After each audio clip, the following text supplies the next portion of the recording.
Shana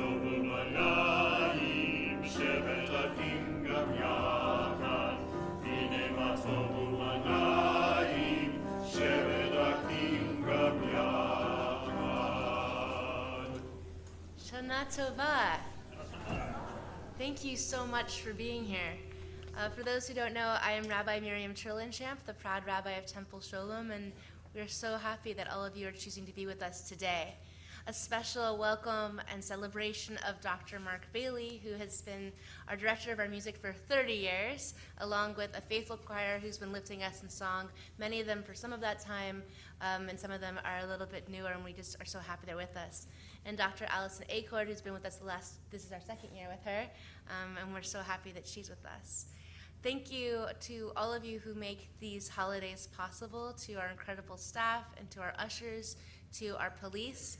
And speaking of our police, you'll see there's a little bit more security here than in years past, which is we're thankful for. And the exits are here, or this way, or right behind the stage also. And then the bathrooms, also very important, are just right here, right as you came in. A special welcome to our online community, those of you who are phoning in or computering in, whatever the word is for that, from offices and hospitals and homes. A special shout out to Jackie Bayer, who's been part of our online community for a very long time, to my mom in Seattle, to our dear friends Bob and Rita Lowy, to the many people who can't be with us in our physical space but are praying with us online, to the 120 of you who we know are out there right now. Thank you for being here. It's very important that we know who we're praying with, if we can. So if you could turn to one another and introduce yourself and ask where they're going for break the fast. And if they don't say nowhere, invite them. Hi, I'm Allison.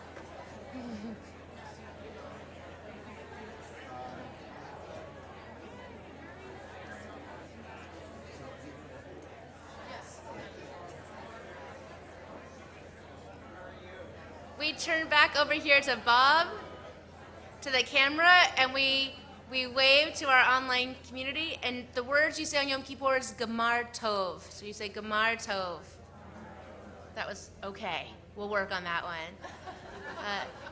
Thank you, Bob, for making streaming and sound possible for all of us here in this space. So we're going to come back to our prayer book. Everyone is going to have their own pace today, that some of you are joining us just for a few minutes online, some just for the morning service, some will be here for the whole long haul. Wherever and however long you're here with us, I hope you're just present, you're here for who you are, you can turn off your cell phone for the time you're here, and you're just with us. So sing along with what feels good to sing along with, speak along with whatever feels good that way, to just be here, be yourself. That's what we want from you, that all of us pray in different ways. And a quick note that if you are fasting from food and drink, to just watch your body, that this is not a day of suffering. It's a day of love and concentration. So just to do what's right for your body and your mind. So as we do a lot of standing this week, this day, just stand when it feels right for you too. And if you need to sit down, there's no judgment. So just do what's right for you. With that, Tom will lead us in a reading on page 141.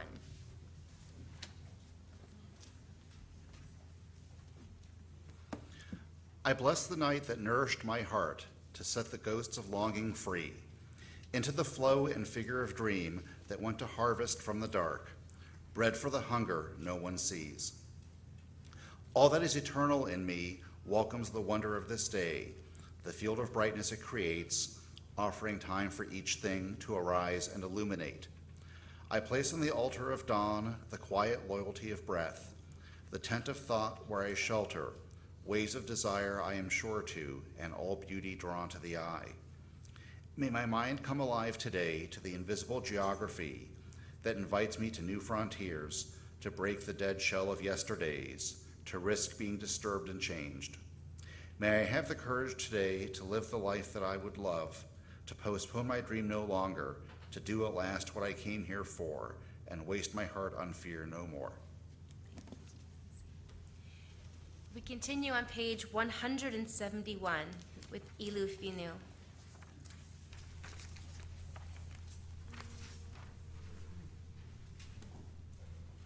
Ilu, Ilu, Ilu, Ilu,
We continue on page 176 with Chatzi Kaddish. Vayit kadal vayit kadash shemei rabba. Amen. Ve'alma divarach hirutei v'yamlik mahutei. B'chayechon v'yomechon uv'chayei dechol beit Yisrael. Bagalav izman kariv v'yimaru. Amen. Yehi shmei rabba mevorach le'olam ulam me'amaya yitbarach. Yitbarach v'yishtabach v'yitpa'ar v'yitromam v'yitnaseh v'yitadar v'yitaleh v'yitalal shemei dekudasha b'richu le'elam imko birchata v'shirata tush b'chata v'nechemata damiran be'alma v'imaru. Amen. We rise for our call to worship beginning on page 178.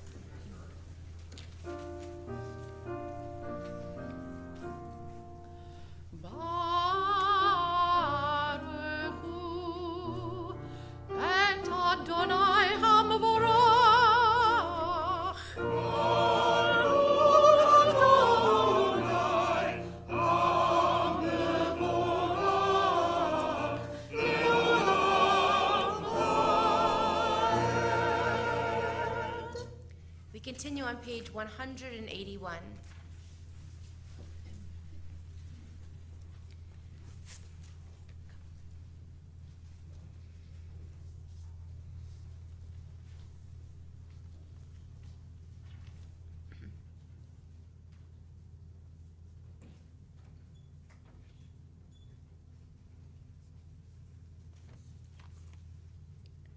Like an unbroken current, energy streams from the source, bathing the planet in light, calling forth life, movement, mind unfolding from matter, the power to love, and we offer it back to you, our own creative energy, ever dreaming, building, shaping patterns out of chaos, searching out light in the darkness.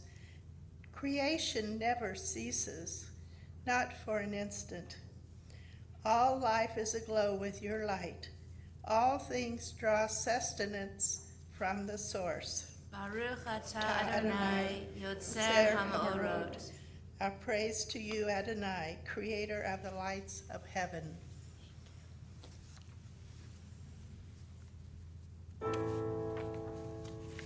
Shema Yisrael, Adonai Eloheinu, Adonai Echad, Baruch Shem Kevod Malchuto, Le'olam Va'ed. Please be seated as we continue on page 188. V'ahavta et Adonai Elohecha v'chol lebavcha u'v'chol nafshecha u'v'chol me'otecha v'hayu hadavarim ha'ele asher anochi metzavecha hayom al levavecha v'shinatam levanecha v'dibartabam v'shivtecha b'veitecha uvlechtecha havaderech uvshochbecha uvkumecha ukshartam leot al yadecha v'hayu letotafot beinecha uchtavtam al mezuzot beitecha uvisharecha Leman tizkaru v'asitem kol mitzvotai v'hitem kedoshim leloechem Ani Adonai Elohechem אשר הוצאתי אתכם מארץ מצרים, להיות לכם לאלוהים. אני אדוני אלוהיכם, Adonai Elohechem Emet. We're on 197.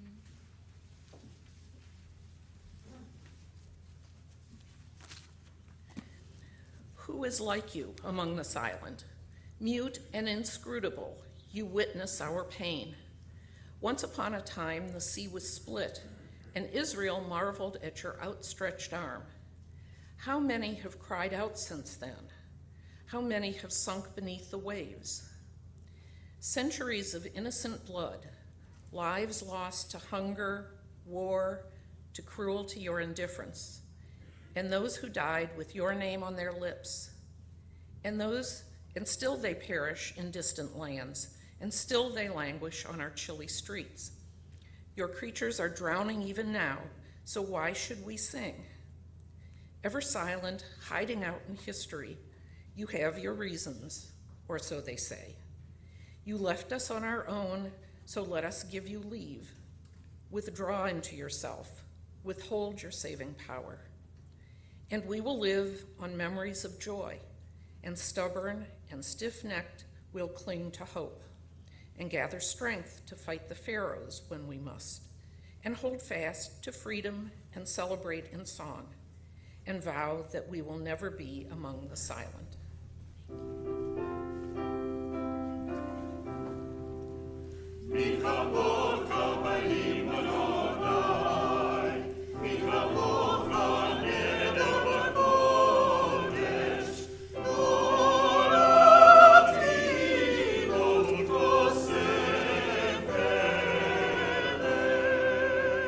שירה חדשה, שמחו גאולים לשמך, על שפת הים כולם. עודו והמלכו ואמרו.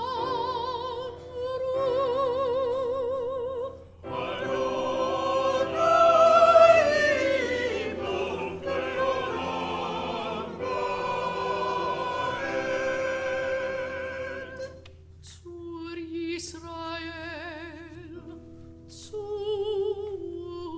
ישראל, קומה בעזרת ישראל, ופדי חינומך יהודה וישראל.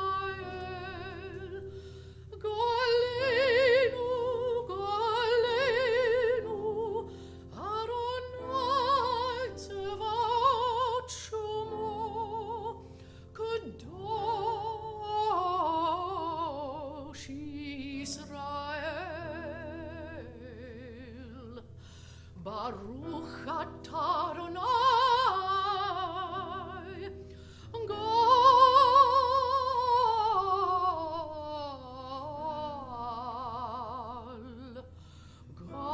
ישראל.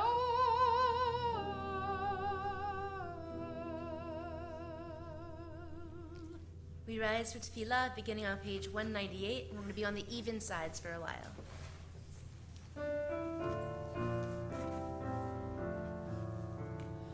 Adonai, sefatai tiftach, ufi yadi tehilatecha. Adonai, open my lips, that my mouth may declare your praise. Baruch atah Adonai, Eloheinu, Elohei avotenu ve'imotenu,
Misrat Sarah.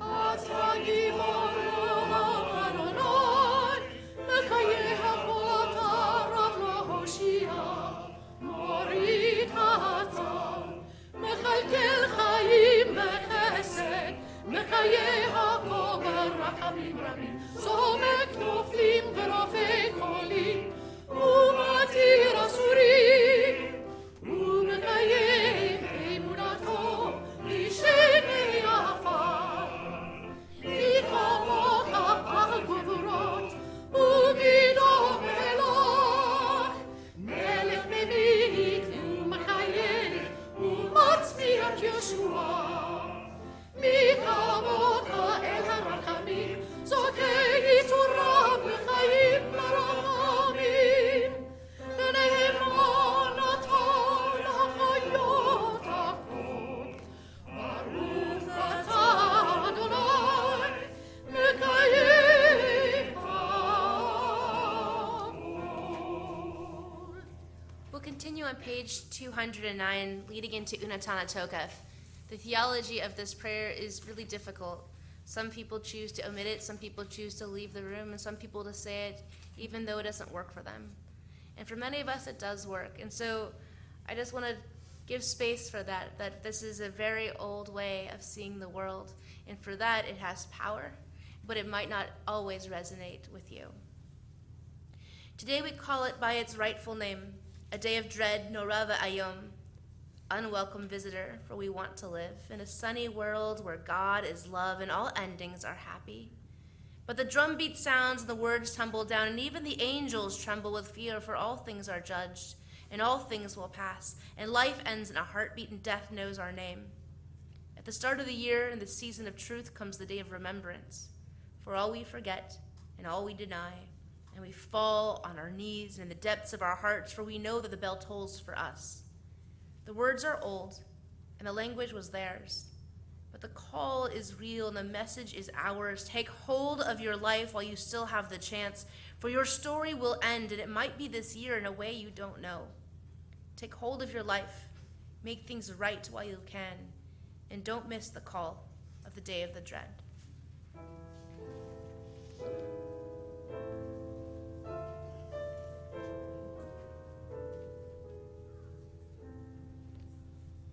Unatane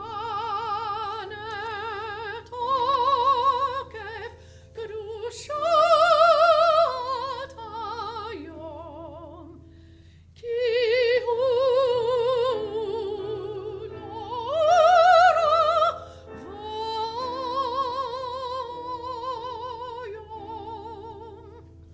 uvot inose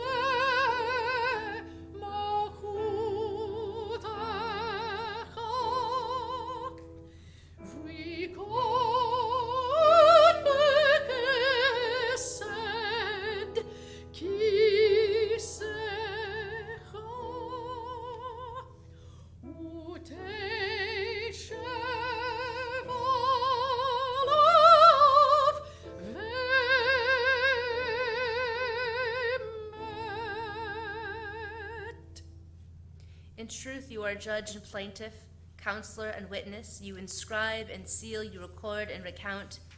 You remember all that we have forgotten, and when you open the book of memories, it speaks for itself. For every human hand leaves its mark, an imprint like no other. And so a great shofar will cry, Tikiyah, and a still small voice will be heard. Angels in a whirl of fear and trembling will say, Behold the day of judgment, for they too are judged in your eyes, even though they are not blameless. All who come into the world pass before you, like sheep before their shepherd. As a shepherd considers the flock when it passes beneath the staff, you count and consider every life. You set bounds, you decide destiny, you inscribe judgments. On Rosh Hashanah this is written, and on the fast of Yom Kippur this is sealed. How many will pass away from this world? How many will be born into it? Who will live and who will die? Who will reach the ripeness of age, and who will be taken before their time? Who by fire and who by water? Who by war and who by beast? who by famine and who by drought, who by earthquake and who by plague, who by strangling and who by stoning, who will rest and who will wander, who will be tranquil and who will be troubled, who will be calm and who tormented, who will live in poverty and who in prosperity, who will be humbled and who exalted. Barosh Hashanah yikatevun uvayom Kippur yechatemun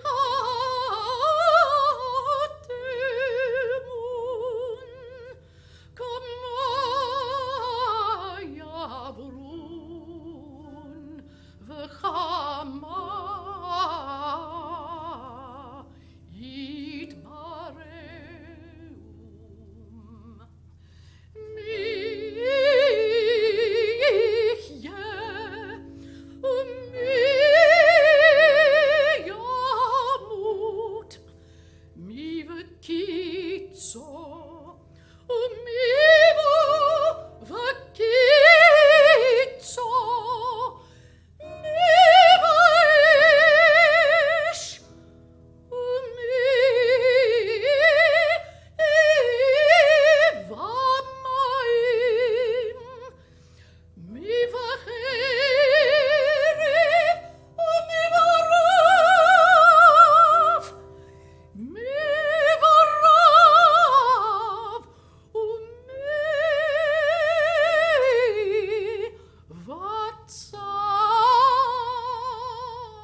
But through return to the right path, through prayer and righteous giving, we can transcend the harshness of the decree. Utashuva, utefila, utsadaka,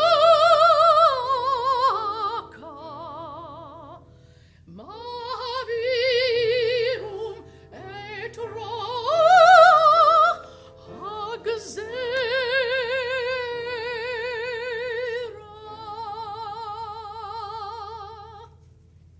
We continue on page 218.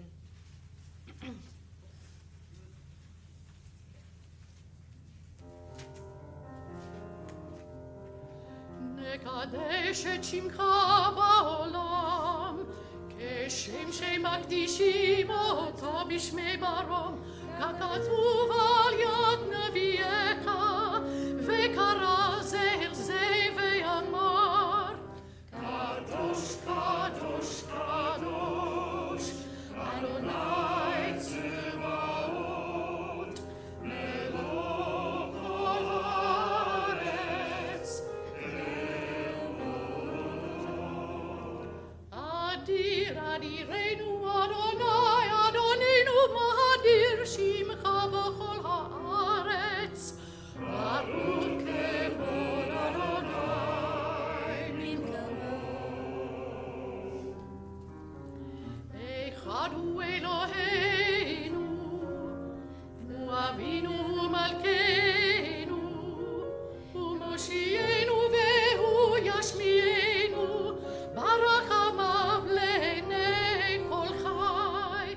אני אדוני אלוהיכם, ימלוך אדוני לעולם, אלוהי בציון, לדור ודור. הללויה. לדור ודור נגיד גודלך, ולנצח נצחים קדושתך נגיד. להקדיש, ושפחך אלוהינו מפינו לא ימוש, לעולם ועד. כי אל מלך גדול וקדוש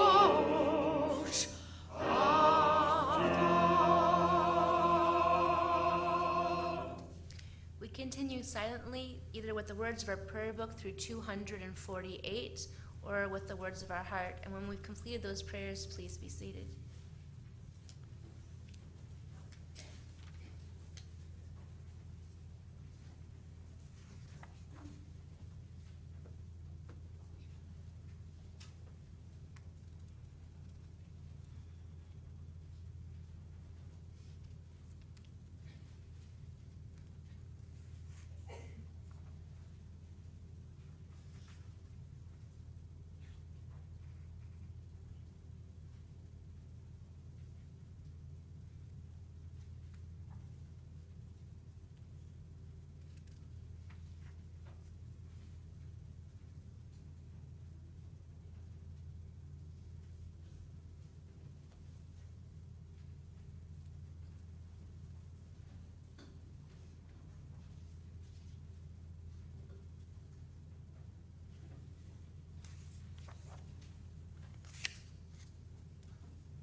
We rise together on page 252 for Avinu Malkeinu.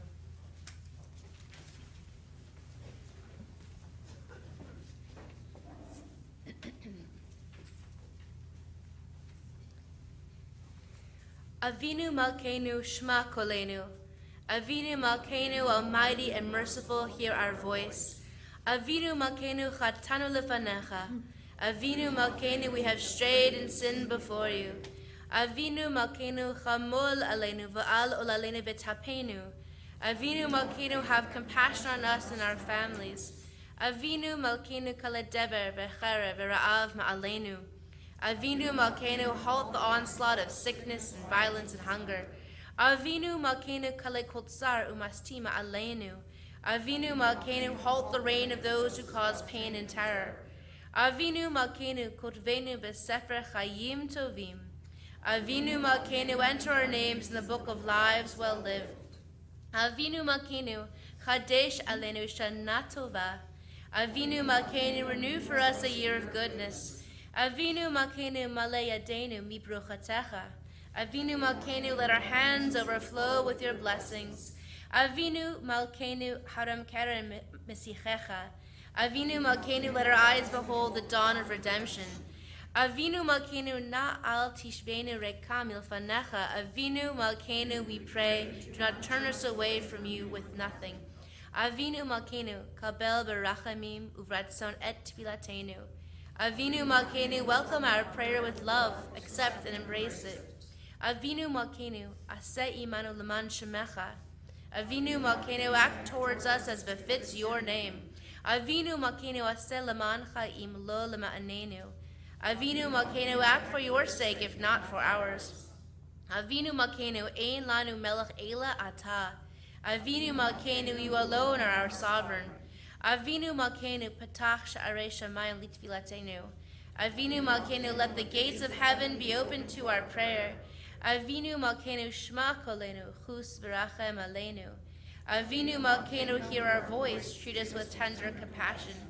Avinu Malkeinu, chonenu va'anenu, ki ein banu ma'asim, aseh imanu tzedakah v'chesed v'hoshienu.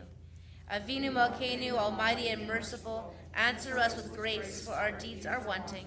Save us through acts of justice and love.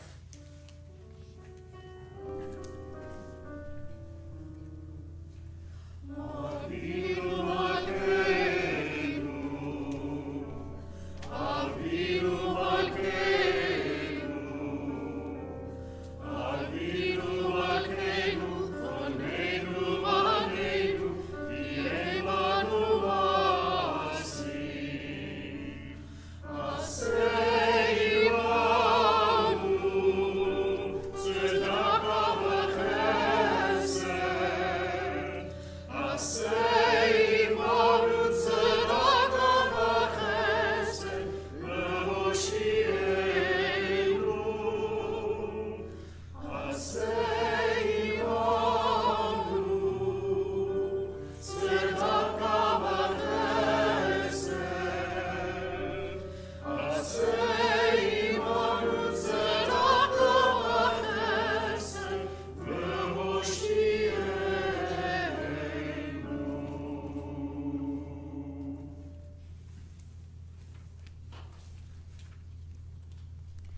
Let the reading of the Torah be like prayer, a meditation to remind us what we strive for, a chant that binds us to the chain of generations. Let the reading of Torah be like prayer, a moment of purest solidarity with our people's hopes and history, an invitation to affirm or dissent, to challenge or believe, to ask why and say Amen. Let the reading of Torah be like prayer, flowing like waters that renew the spirit, refreshing and sweet to nourish the soul. Let the reading of Torah be like prayer, every word a blessing, every verse a conversation with God.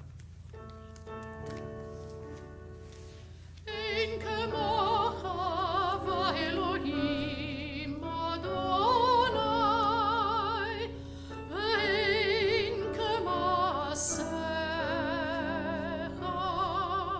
malchutecha, malchut kalamim, umemshotecha b'chol dor v'ador.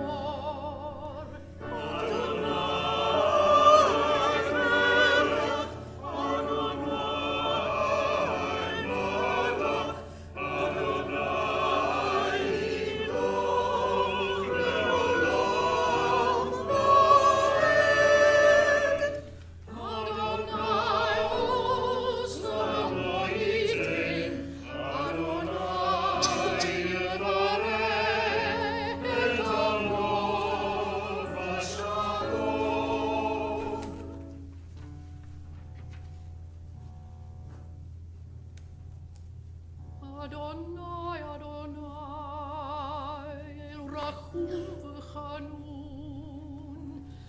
El Rachum v'Chanun, Erech Apayim v'Rachesed v'Emet, Notzer Chesed la'alafim, Notzer Chesed la'alafim, Nose avon v'afesha v'chata'a v'nageh.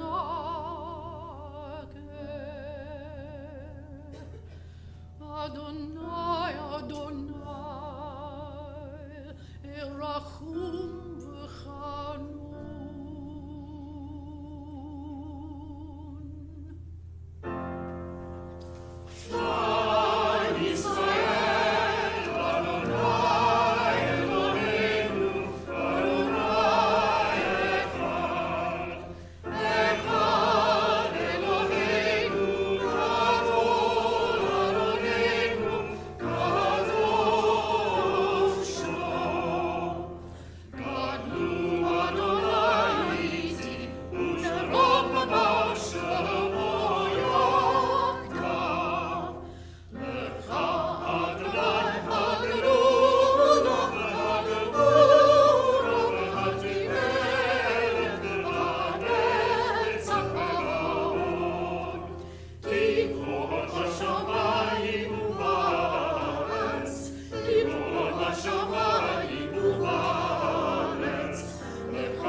Ashlosha devarim,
Please be seated.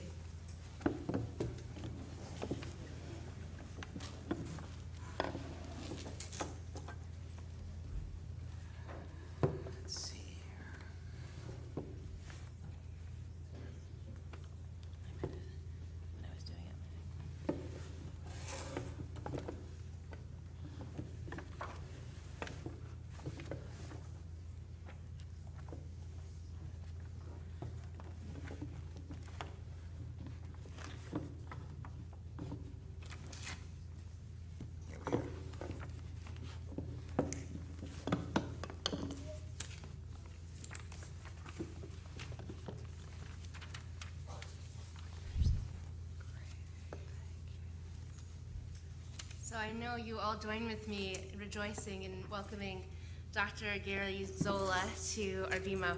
There's a whole group of rabbis just in the back there. You have a whole Beit Din. Yesterday it was the ministers and the imam, and today it's the rabbis. But every year, Yom Kippur, while he's in town, he's been gracing us with his exquisite voice and words of wisdom, and we feel so honored that you choose to spend this holy day with us. We love having you here, so thank you. Thank you, Rabbi.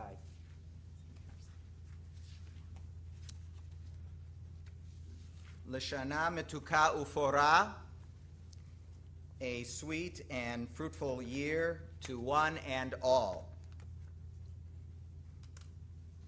It is always a pleasure and a privilege to be on Temple Sholom's Bima during the High Holy Days, and to all here present, the entire congregation, its dedicated leadership, to all who are listening to this worship service through Temple Sholom's online streaming initiative, I extend my deeply felt wishes for a Shanat Shefa V'Shalom, a sweet, bountiful, and blessed new year.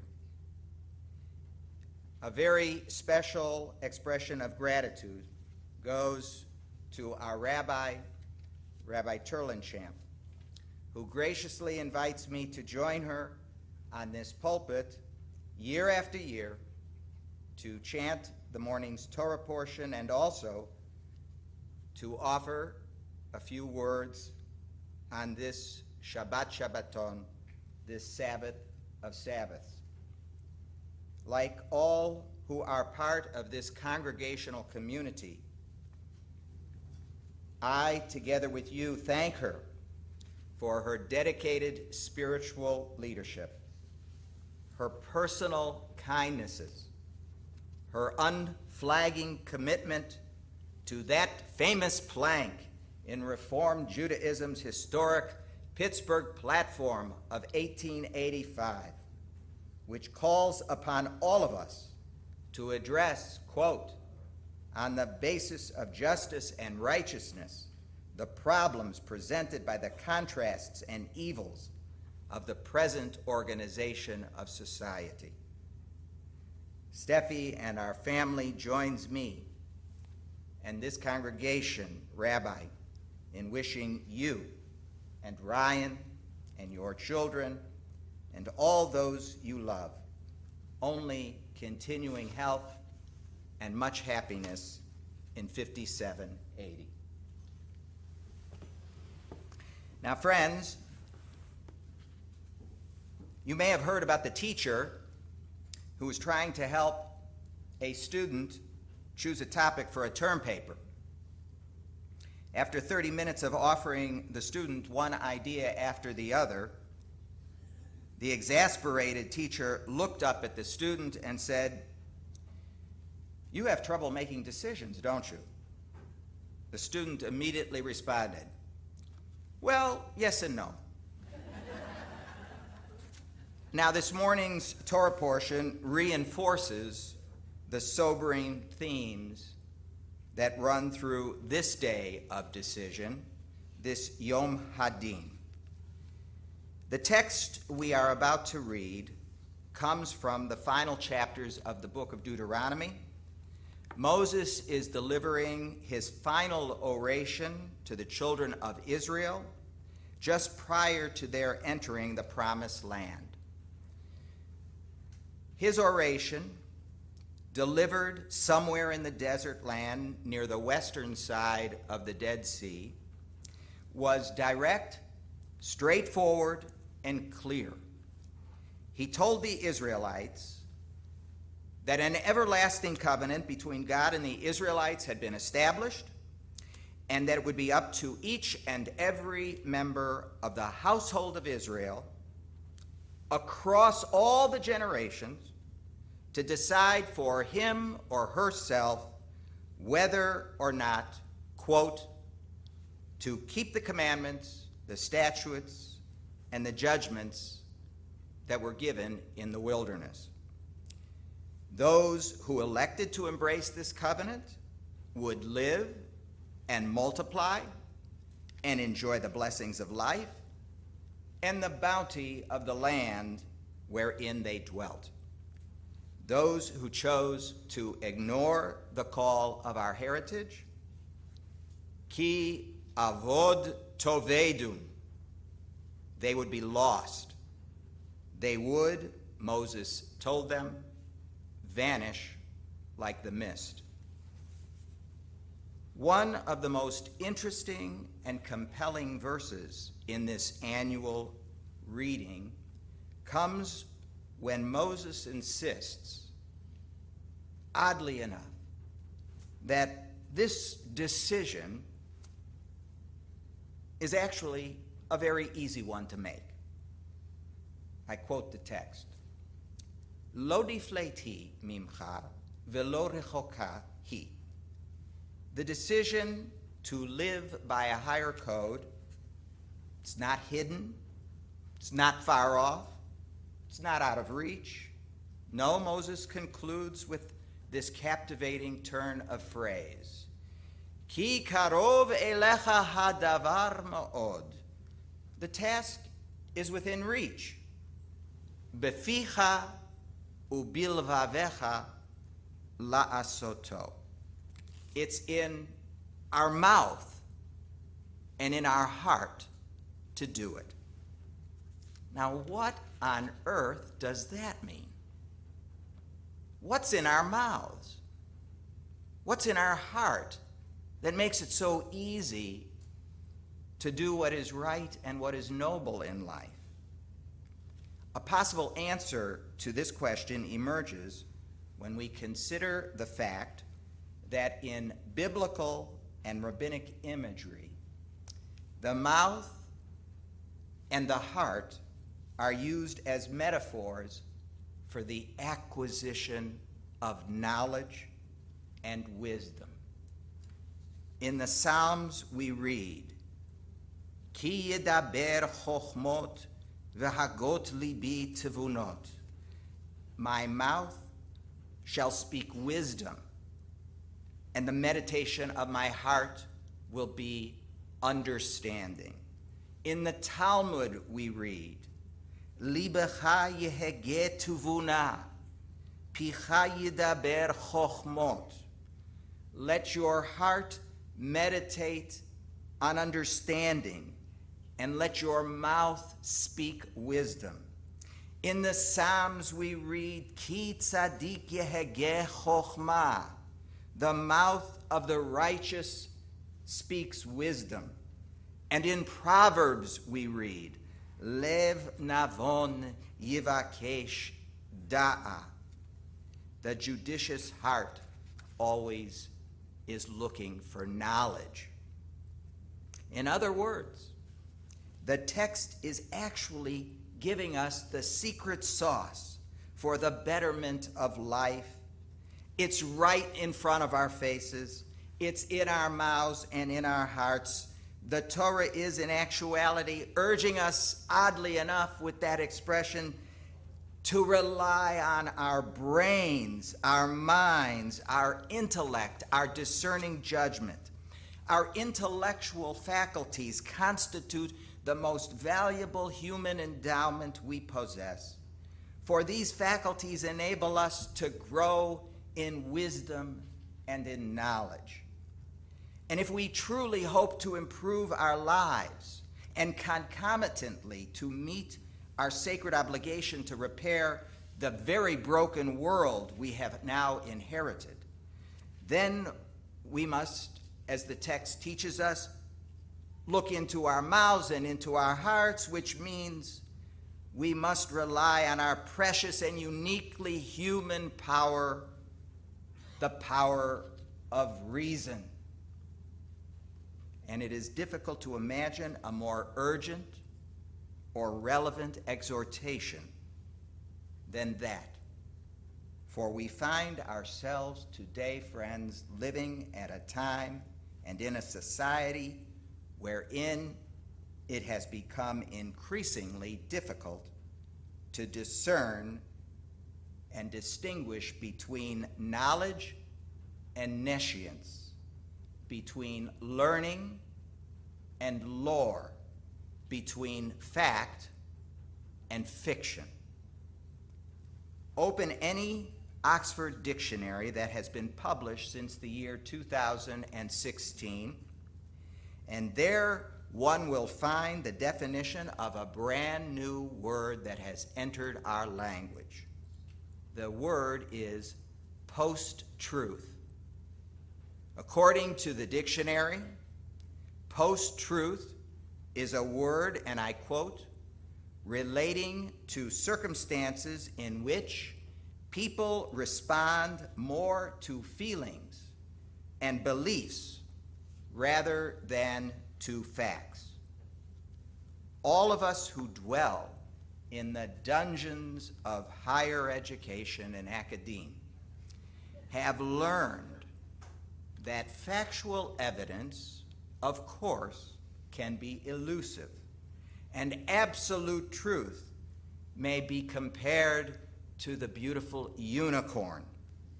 It is beautiful creature, wonderful to contemplate, but extremely difficult to locate.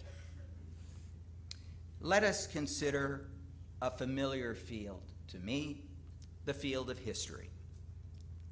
In a famous article written back in 1955, a scholar named Christopher Blake asserted there was no such thing as objective history because two historians can never, ever agree on what actually happened. This, Blake wrote, is to be expected. Why?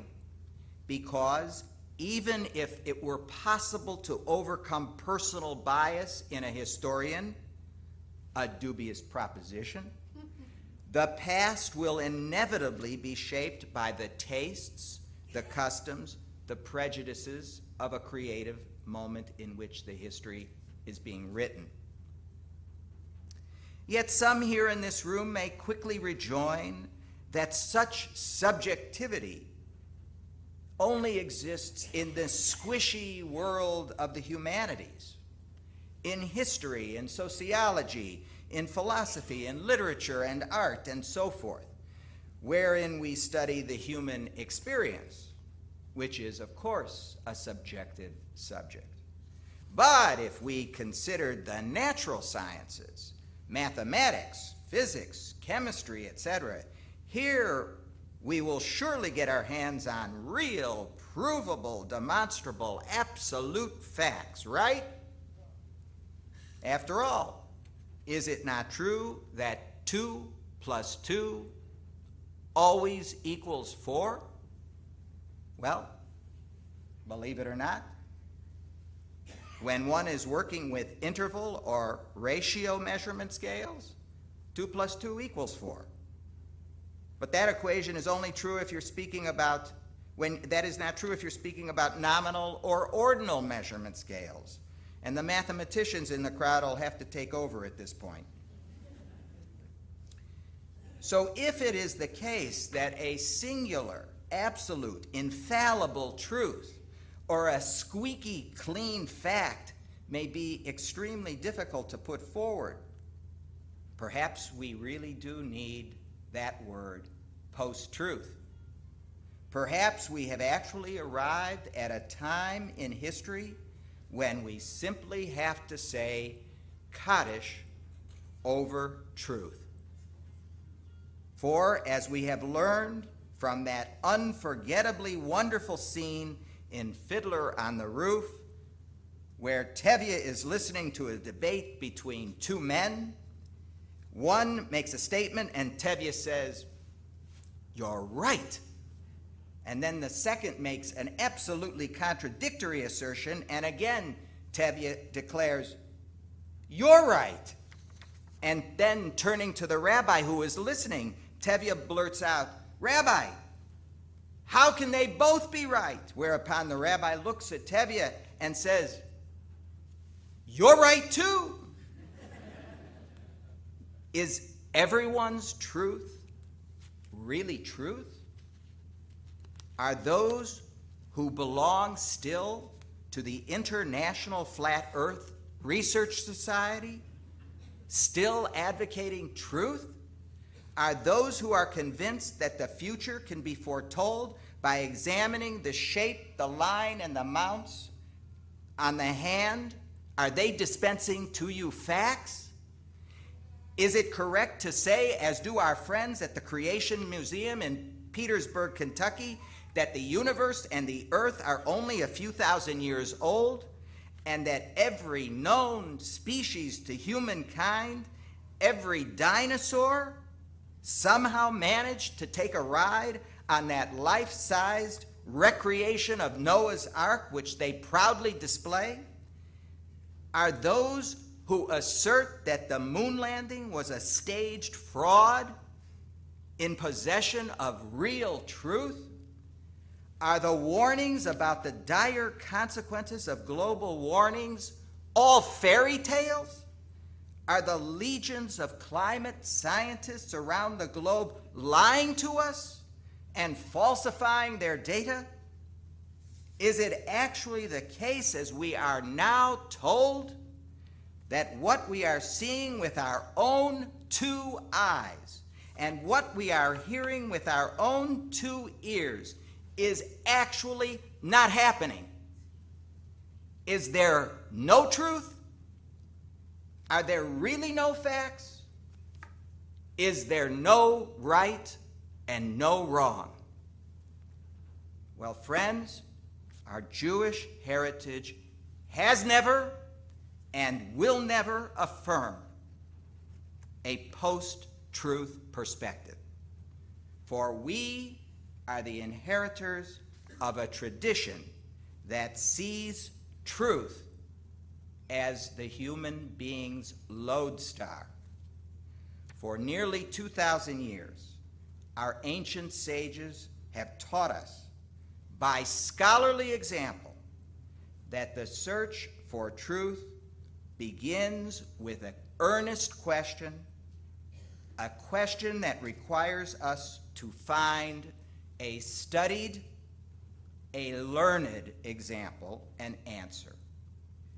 Their sacred writings are replete with debate, with disagreement, with minority arguments, but ultimately, over it all, through a process of studied investigation, through research of their past, intense study, our sages were always able to at least aim for the truth. Our modern approach to Judaism, Reform Judaism, is rooted in the sincere conviction that the tools of modern science, critical study, enrich and enhance the beauty of the tradition we hold dear. For Jews, we believe, will never be sustained in the modern world on a diet of pablum and pap. The mind must be nourished with knowledge and with wisdom. The great pioneering Jewish reformer, Rabbi Abraham Geiger, put it this way, quote, "The pursuit of critical scholarship is indeed difficult, and its complexity may prevent us from reaching undoubted certainty. However, science must not allow itself to be repelled by the difficulty of the task." George Washington, friends, one of the truly great men of our American nation, left all of us with some very prescient thoughts written in his farewell address delivered in the year 1796. Words that are so relevant today as relevant as they were when written that many years ago. I quote, "The unity of government, which constitutes you one people, is also now dear to you. It is justly so, for it is a main pillar of that very liberty which you so highly prize. But as it is easy to foresee that from different causes and from different quarters, much pains will be taken to weaken your minds in the conviction of this truth. Therefore, we should preserve it with jealous anxiety, and we should reject the first dawning of every attempt to alienate any portion of our country from the rest or to enfeeble the sacred ties that make us one." That's George Washington. And of course, it was the great sage of the first century, Rabbi Shimon ben Gamliel, the president of the Sanhedrin, who famously declared a phrase we all know, "Al shlosha devarim ha'olam omed." Our world is sustained by three pillars: al hadin, ve'al ha'emet, ve'al hashalom. It is sustained by law, by truth, and by peace. This timeless lesson, friends, it is precisely the words we will now read in the Torah. And if we should say to ourselves as we read these words, "Oh, this task is undoable. The way forward is hidden. Aiming for truth too far behind us, beyond us," then let the aged wisdom of our reading this morning chasten and fortify us for the coming year and years. Remember what we're going to hear and make it enter our hearts. Lo nifleit hi, it's not hidden. Velo rechoka hi, it's not beyond our ken. Ki hadavar me'od beficha ubilvavecha la'asoto. It's in our mouths, in our hearts. We can do it. All of us possess that innate wherewithal, the divine ability to be seekers of knowledge and wisdom. Let us resolve then to live up to our covenant, always by aiming for the truth, and never, even if we never can fully achieve perfection, we can aim for it. May these ancient words we shall now read inspire us again this year to assess and to reassess our lives, to consider and reconsider our behavior, to search and to research for ways to personify each and every one of us the highest moral ideals, truths that will ultimately benefit us, our troubled nation, and, God willing, all humankind. Tichle shana v'kiloloteha v'tachel shana uvirchoteha.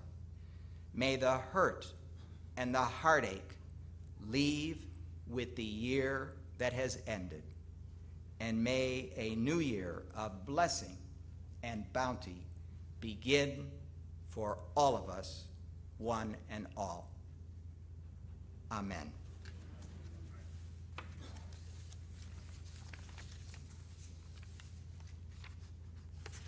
So friends, as you know, I'm going to chant the High Holy Day melody, and we're not going to be translating into English, so you turn to page 266,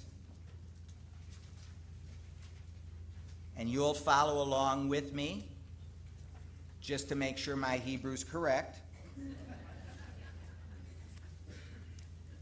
Rabbi, won't you help me with the aliyot? For our first aliyah, we call all those who are experiencing radical hope, who are committing to something new in this year, who are having a resurgence of hope and want a blessing as part of that. And we'll help you with it, so don't be shy to come up.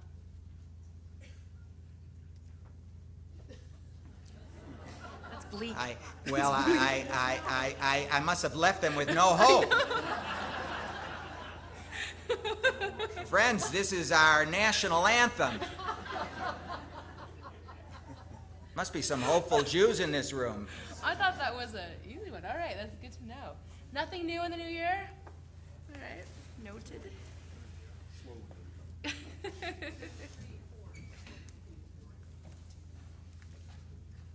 What's out of your way?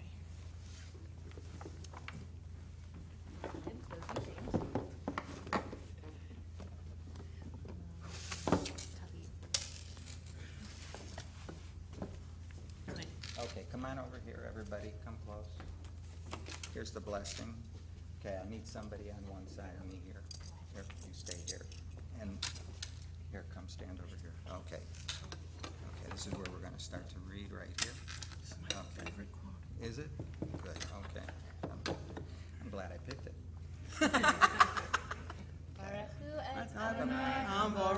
Baruch Adonai Hamorach Le'olam Va'ed. Baruch atah Adonai Eloheinu melech Adonai Eloheinu melech haolam, asher bachar banu mikol ha'amim, v'natan lanu et Torato. Baruch atah Adonai noten ha'Torah. You hold this, and you hold this for me. Great. This works.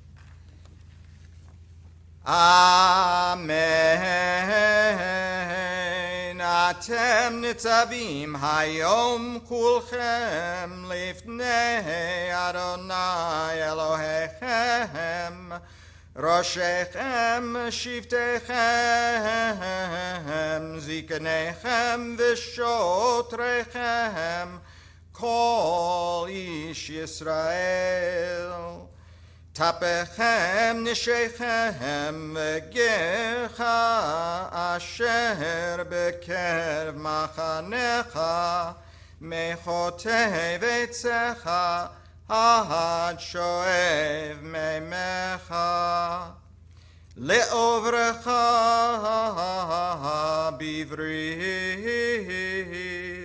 Adonai Elohecha uv'alato, asher Adonai Elohecha koreti macha hayom, lema'an hakimotecha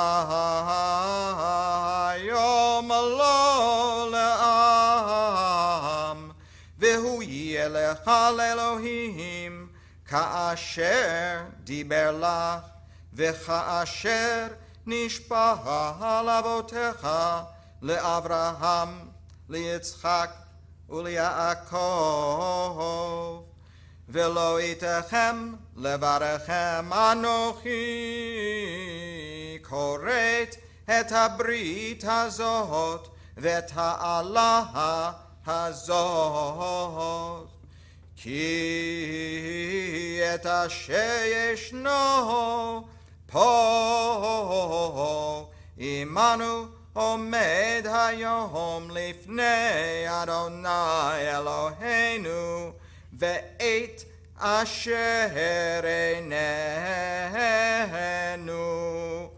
po imanu hayom. Baruch atah Adonai Eloheinu melech haolam, asher natan lanu Torah emet, v'chaye olam natan b'tochenu, Baruch atah Adonai noten haTorah. Amen. All right, I guess we really need you in this world as people of hope. So I hope you continue to spread that hope and energy throughout this year. We need you. Thank you. See if we do better with this one. Okay, friends, you're looking on page 267, starting with verse 11. This time we're calling up our teachers, those who educate children and adults, spiritual mentors, guides, communal leaders, all those who engage in study and strengthen us with their knowledge.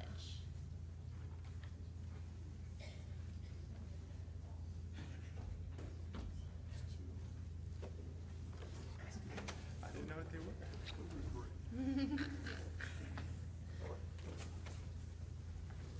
So Johnny, it's meant to be that you're next to him to do that.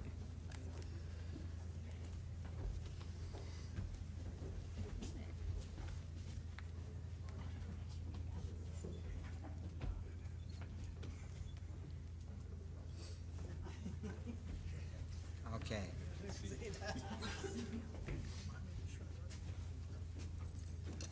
Hank, come up here. I want you to make sure I don't make any mistakes. Come over here. Come over here. Rabbi, come here. Okay. We'll check you out. Yeah. You're going to have some really good voices on this aliyah. And by the way, in case you're wondering if I'm nervous about this, don't forget I'm at the Hebrew Union College, and therefore I'm used to having rabbis look over my shoulder all day long. So. Okay, we ready? Come on up close, everybody. Baruch Adonai HaMevorach Le'olam Va'ed. Baruch Adonai Hamelach Le'olam Va'ed. Baruch atah Adonai Eloheinu melech haolam, asher bachar banu mikol ha'amim, v'natan lanu et Torato. Baruch atah Adonai noten haTorah.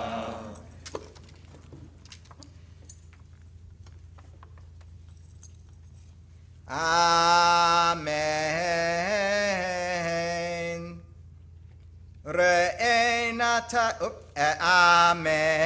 Amen. Ki hamitzvah hazot asher anochi mitzavecha hayom lo niflet hi mimacha velo rechocha hi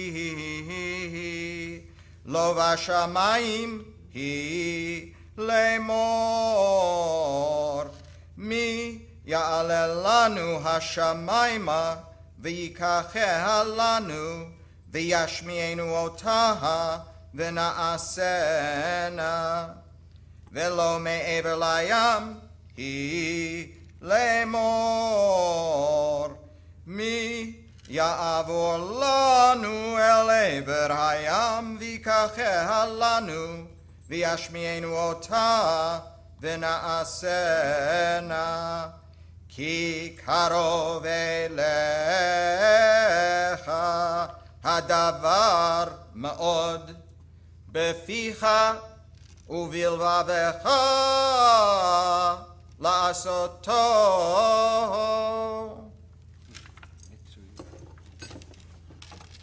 Baruch atah Adonai Eloheinu melech haolam, asher natan lanu Torah emet, v'chaye olam nata b'tochenu. Baruch atah Adonai noten haTorah.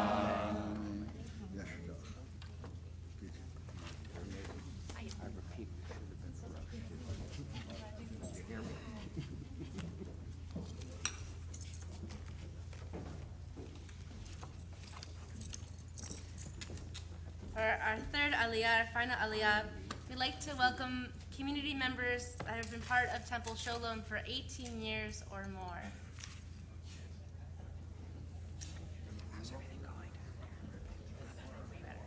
And if it's difficult physically for you, you could just come to the front here if you can't do the stairs, but we want to know who you are.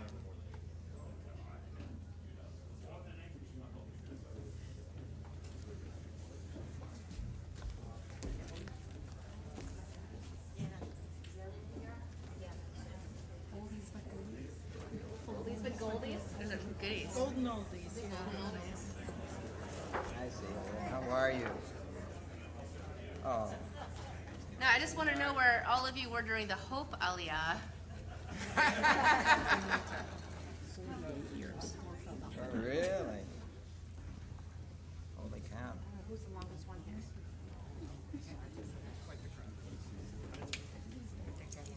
Hello, Lou. Lou? How are you? So, Come on up here, stand Lou, with are me. you our longest member here? Lou, 99. come stand over here. Come stand next to him. Come on. Good, standing You'll there. stand right here. You'll Here's watch Mark. the Torah for me. Okay? Come on over here. Stand here.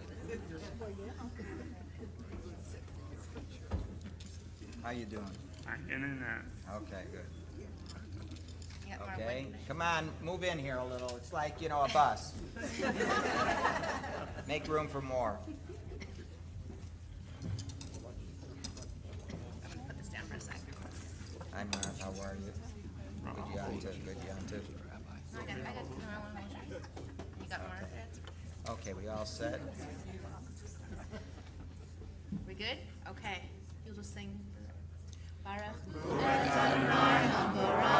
Baruch Adonai Habarach Le'olam Va'ed. Baruch Adonai Baruch Le'olam Va'ed.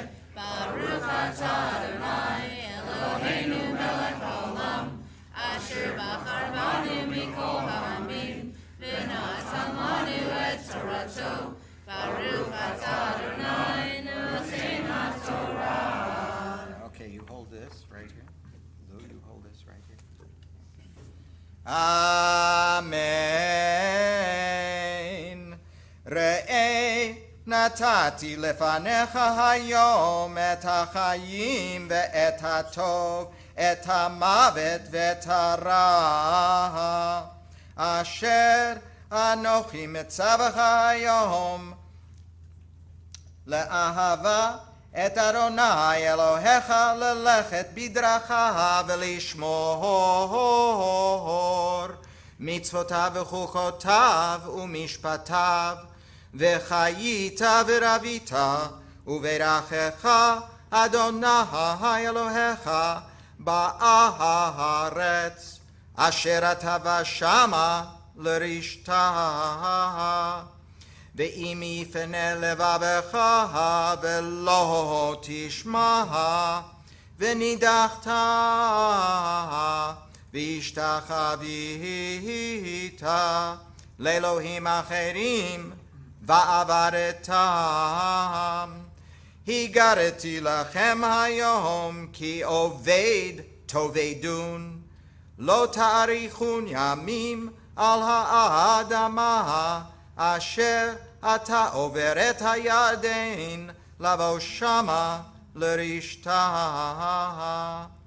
העידותי בכם היום את השמיים ואת הארץ, החיים והמוות נתתי לפניך, הברכה והקללה.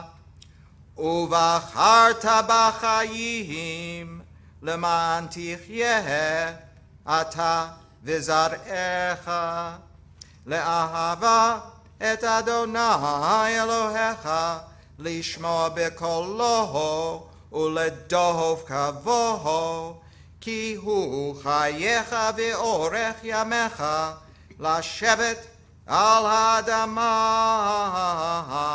אשר נשבע אדוני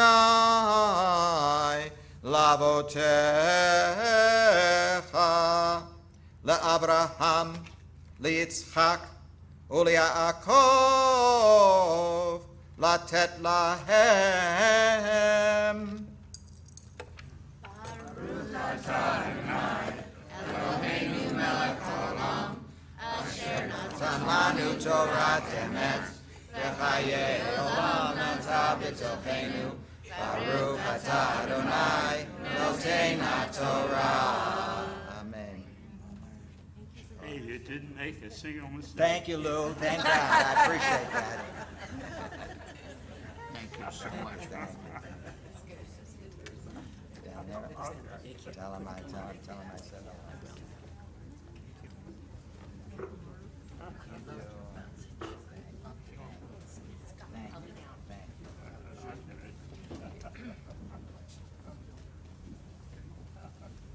Kids, everybody well? Have a good day. Have a good day. You too, thank you. Okay, you're gonna take over. I can see it all look down. Perfect. Oh, please, give me a pleasure to help, really.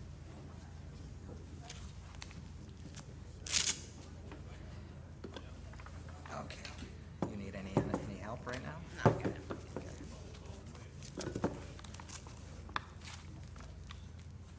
Okay, thank you.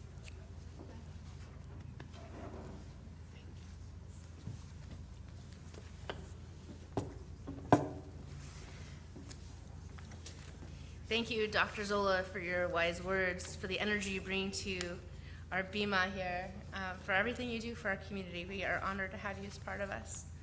With the living Torah in front of us, with it was wonderful to see all these people up here of all different ages and parts of our community. We think about the need for wholeness in our world, and that comes first from healing of body and spirit and mind. We think about those who are in hospital beds and nursing facilities, those in their own homes, all those who need the healing in body and mind. And we also include in our prayers all those who struggle with deep grief and difficult decisions ahead of them, with addiction and all the many seen and unseen ailments that we each struggle with. And we also bring to mind all those who remind us of the power of healing and bring it into our lives. Doctors and nurses and caregivers and therapists and pharmacists, family and friends, everyone who makes healing possible. With that, we'd like to call to mind all those who are in need of healing, or you could share your own name as well, whatever works for you. And we'll start here if you could share some names.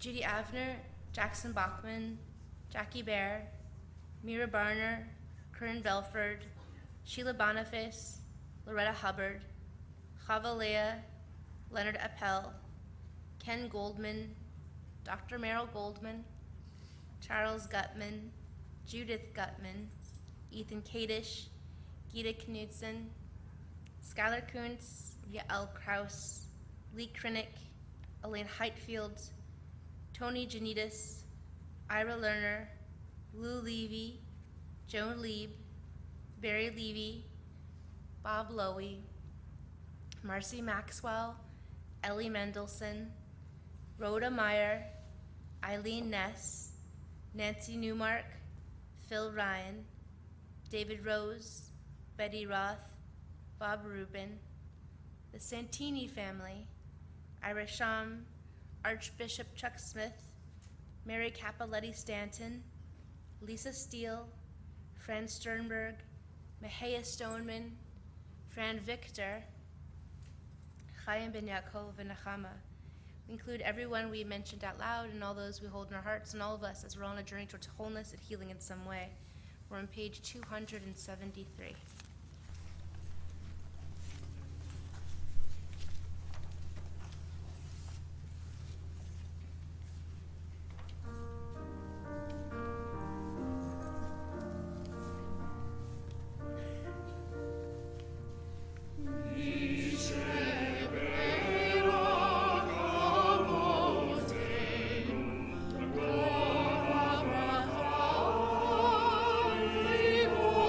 Take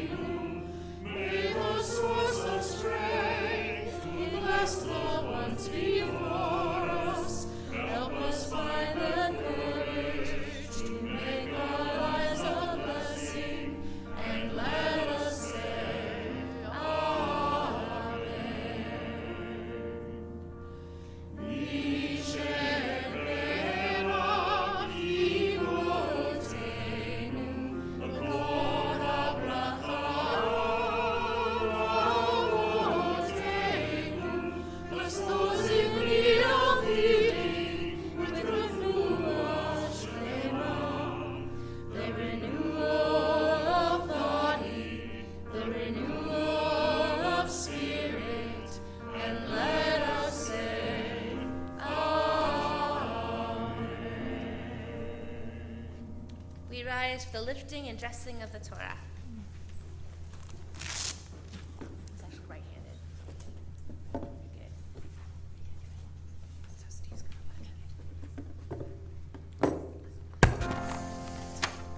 V'zot ha'Torah asher son Moshe lifnei bnei Yisrael al pi Adonai b'yad Moshe.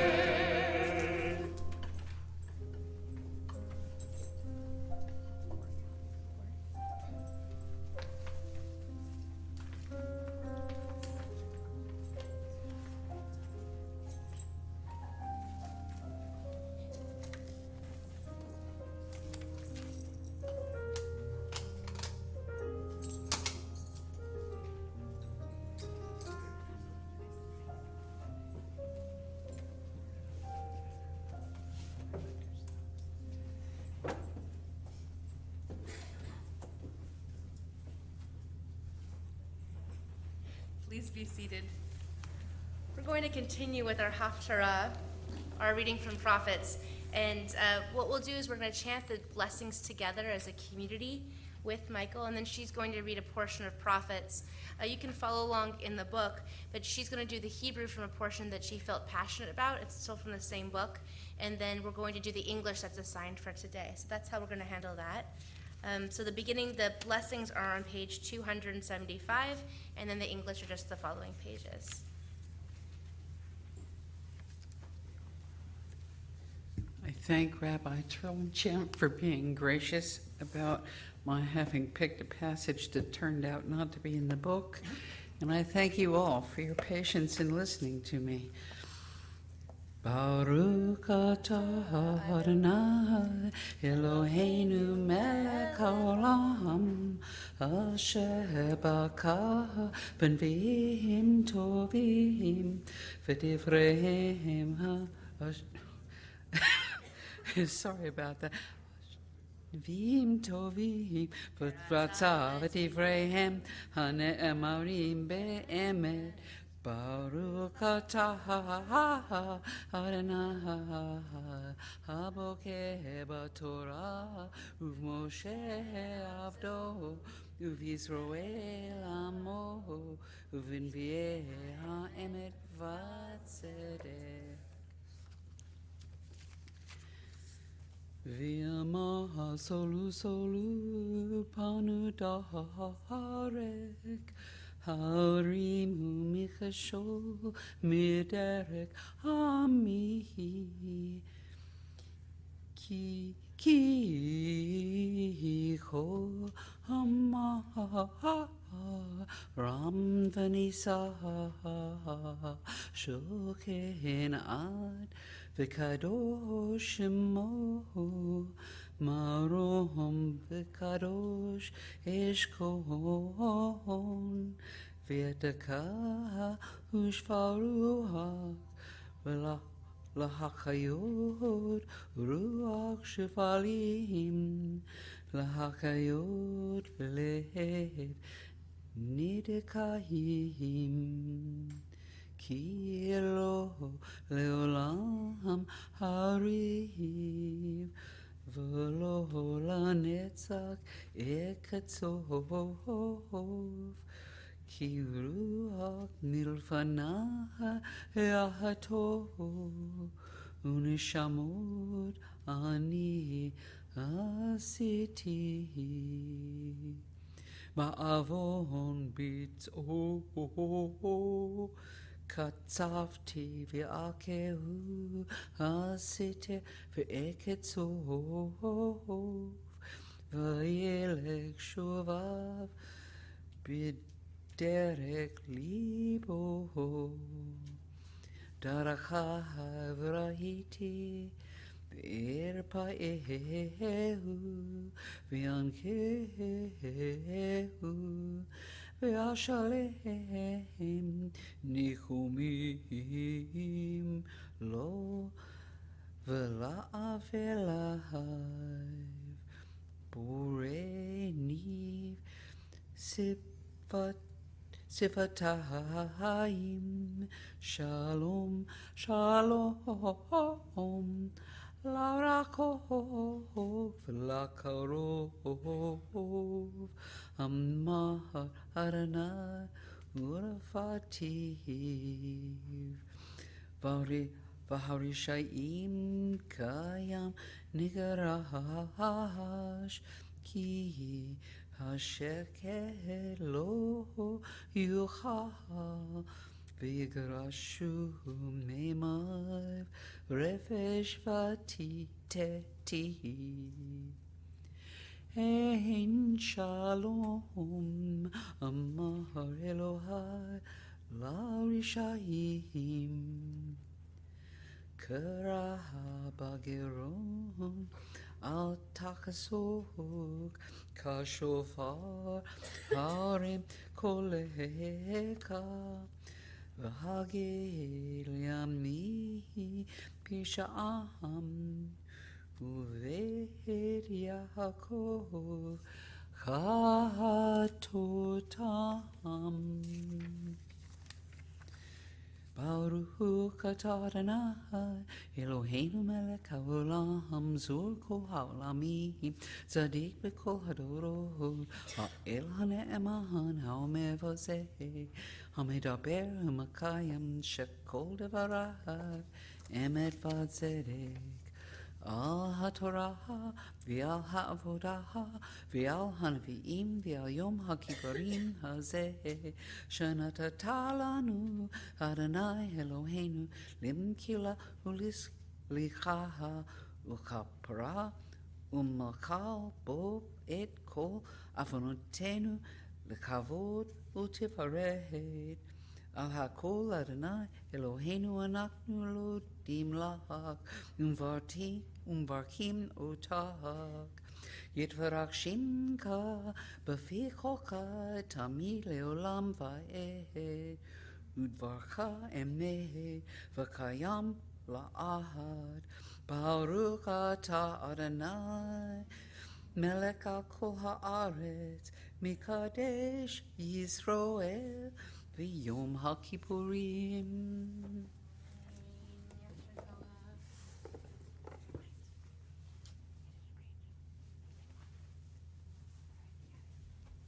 Page 277. Cry from the depth, says God. Do not hold back. Lift up your voice like the shofar. Tell my people their transgression, and the house of Jacob their sin. Yes, they seek me daily, as though eager to learn my ways, as if they were a nation that does what is right and has not abandoned God's law. They ask of me the right way, eager for God's nearness. They say, why did we fast, and you do not see it? We afflict ourselves, and you do not know it. Because even on your fast day, as you think only of desire, while oppressing all who work for you. Because your fasting is filled with strife, and with callous fist you strike, no, your fasting this day will not lift up your voice before heaven. Is this the fast I desire, a day to afflict body and soul, bowing your head like a reed, covering yourself with sackcloth and ashes? Do you call this a fast, a day worthy of the favor of Adonai? Is not this fast I desire, to break the bonds of injustice and remove the heavy yoke, to let the oppressed go free and release all those enslaved? Is it not to share your bread with the hungry and to take the homeless poor into your home, and never to neglect your own flesh and blood?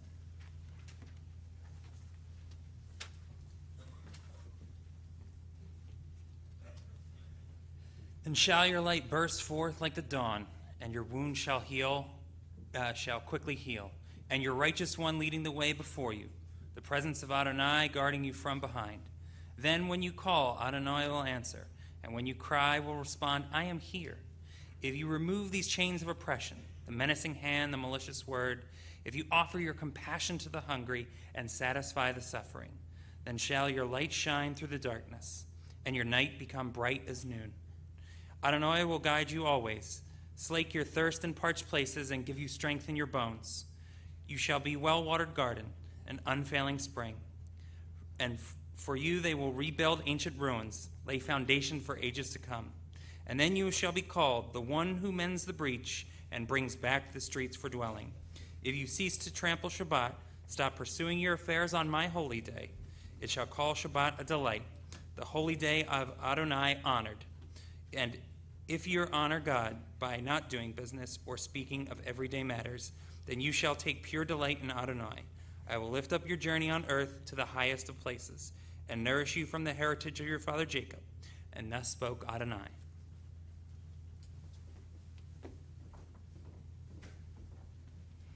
We continue on page 284.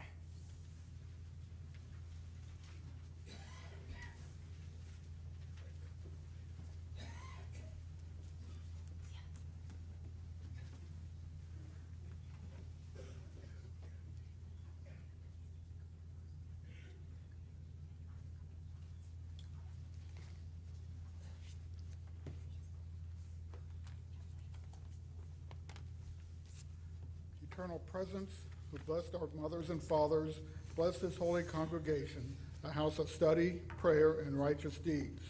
Together we give thanks for our leaders, those who learn, teach, and uphold the Torah, inspiring others to learn, teach, and uphold the Torah. Those who do the sacred work of building our community, may their service bring them joy, fulfillment, and purpose, and may they go from strength to strength. For our members, diverse in age, interest, and background, Jews by birth, Jews by choice, and those of other faiths who join with us, all who will offer their time, talent, their love, and commitment.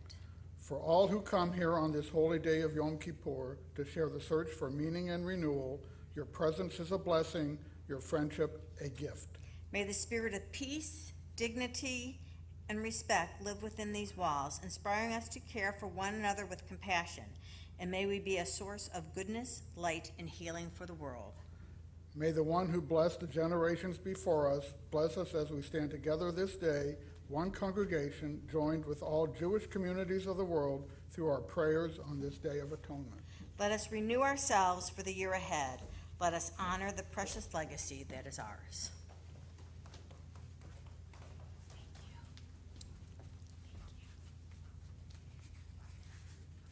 We continue on page 286 with a prayer for our country.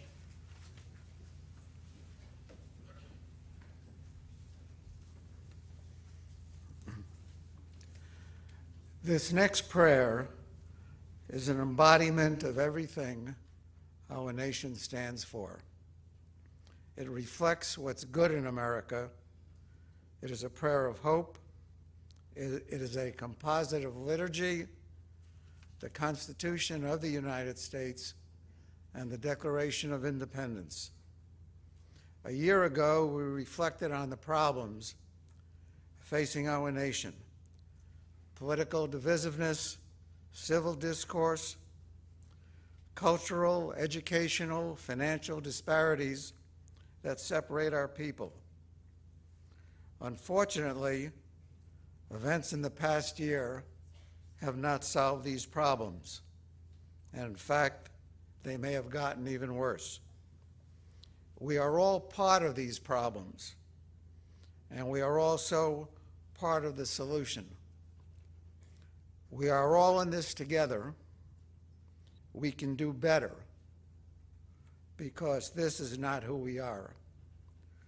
I'd like you to join with me in the prayer for our country. God of holiness, we hear your message: justice, justice you shall pursue. God of freedom, we hear your charge: proclaim liberty throughout the land. Inspire us through your teachings, commandments, to love and uphold our precious democracy. Let every citizen take responsibility for the rights and freedoms we cherish. Let each of us be an advocate for justice, an activist for liberty, a defender of dignity. And let us champion the values that make our nation a haven for the persecuted and a beacon of hope among the nations.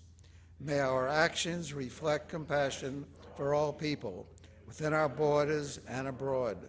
May our leaders and officials embody the vision of our founders to form a more perfect union, establish justice, ensure domestic tranquility, provide for the common defense, promote the general welfare, and secure the blessings of liberty for ourselves and our posterity.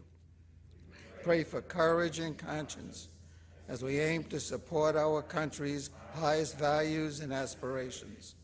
The hard-won rights, country's highest values,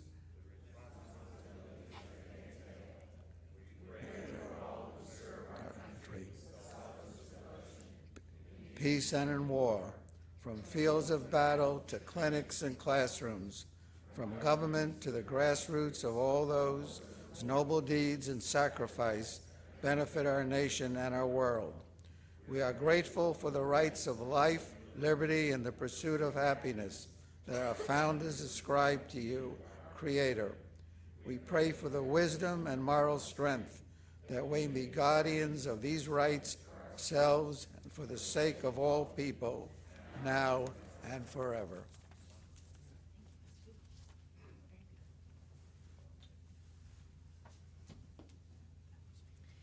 We rise together as we return the Torah, our Sefer Torah, to her ark on page 291.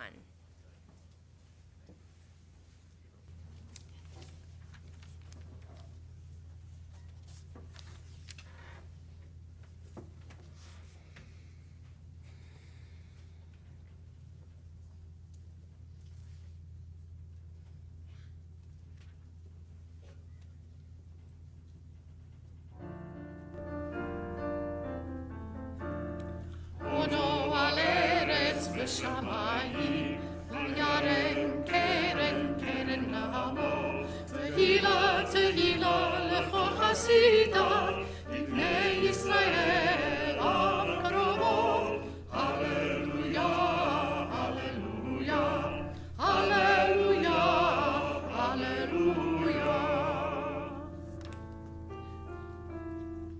It's Chaim, Ila, Chazikim,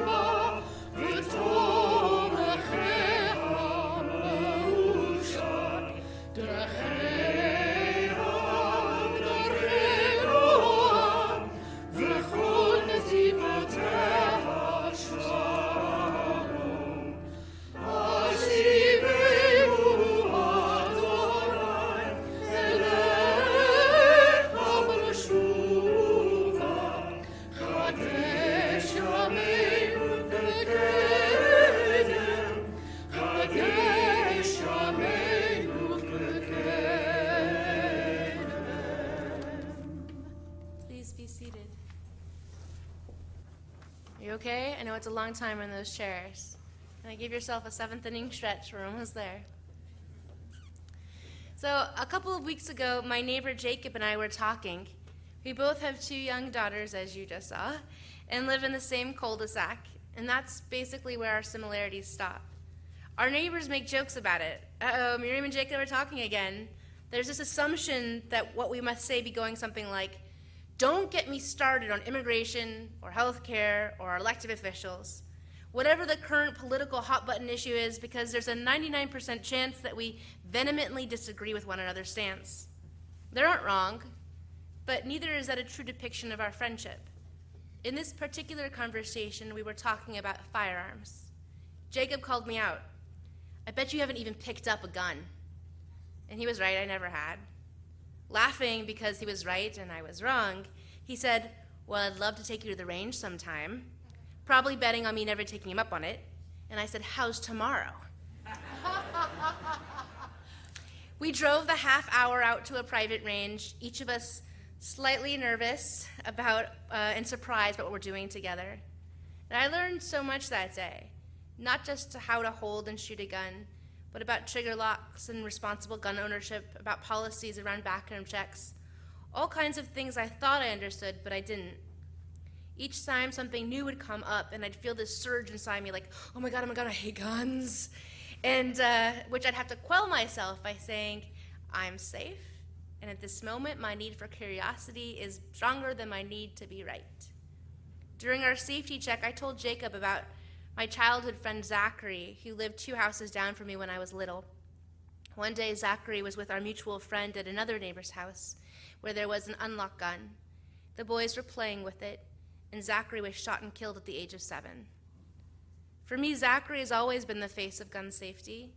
He's why I never wanted to touch one, and why I'm so uncomfortable addressing, even talking about guns. Jacob also shared from his own life experience, talking about a tragic time when people tried to break into his home when he was just a small child, and tragically help came to their defense too late to make a difference. It led him to believe that home and family protection would always fall first on his own shoulders. Our stories had great impact on our individual political stances, but both of us benefited from learning from the other. 3 hours later, as we're driving home, Jacob asked me what I believed now. And I thought for a moment before saying, I still have the exact same opinions, but I learned so much. Thank you. And he laughed and he said, me too. What went right in our interaction is that we listened for the reason behind one another's opinions. We unpacked our stories that led to our opposing viewpoints, and even though both of our opinions stayed the same, our connection to one another was now deeper and has broadened our interpretations of the world. This is a small example of choosing compassion rather than rightness. It's not an everyday thing, and frankly, the only reason we were even at the range is because I wanted to prove Jacob wrong about his assumptions about me. Often I choose being right because it feels good and takes less energy, but being right gives us a very limited view. All of our opinions are informed by circumstance, and unless we've lived someone else's life, we can never fully understand why someone believes the way he does. When our self-worth and upward mobility depends so much on being right, it erodes our natural instincts to learn and experiment. We are conditioned to fight for our piece of the pie, wired to competitively advance on the presumption of being right. Because if we aren't right, then we're wrong. And in this world where right is the end-all, be-all of success, being wrong can lead us to feel lessened, humiliated, and in some cases, being wrong upsets our entire worldview. We are rooted in systems, political, social, and educational, that reward rightness, calling it steadfast character. And if you do change your mind or apologize and say, I was wrong and now I believe, then we are frequently skeptical. Are you changing your mind because of societal pressure, or for more votes, or to appease donors, or because you've actually changed? Take, for example, Senator Rob Portman, who for the majority of his career had a staunch line opposing gay marriage. He believed that marriage was only between a man and a woman, citing his faith and the Bible as his proof text, until the day his son came out as gay, whereupon Senator Portman changed his mind. Senator Portman explained his change in stance on same-sex marriage because his son opened his eyes. In Senator Portman's announcement about his change of opinion, he said, "The overriding message of love and compassion that I take from the Bible, and certainly the Golden Rule, and the fact that I believe we are all created by our Maker, has all influenced me in my change on this issue." The core reason that Portman held his original position against same-sex marriage is the exact same reason that made him change his opinion. His faith didn't falter, and the Bible didn't change, but his heart as a person of faith was open to the continuous, ongoing effects of that faith on his person. Some might be dismissive of Senator Portman. Oh, sure, you changed now once it affects you and your children. But truly, that's the way that any of us change. When it comes for us, or when we understand that we have something to lose, or when our eyes are opened by someone in our lives that we respect and love, that's usually how we change. A change of opinion or behavior rarely comes from a logical argument. It most often comes from a new experience and an open heart. There is so much pressure not to change our opinions. Portman paid a political price for changing his mind and going against the general opinion of his party. It worked for him because his core value was based in his faith rather than outside factors. I think it's pretty rare for a politician to admit that they've changed, or even for voters to admit that they might have changed their mind about their party or specific policies. Much more common is to hold the party line, regardless of our flexible personal opinions. And this right versus wrong duality serves us only in very specific instances, and when it's applied interrelationally, the cost to us is huge. Eckhart Tolle describes the need to be right as a form of violence. At its mildest, it's inflexibility. At its height, it manifests as dominance. The compulsion to inflict our opinions of the world on one another originates in fear, and its opposites are humility and compassion.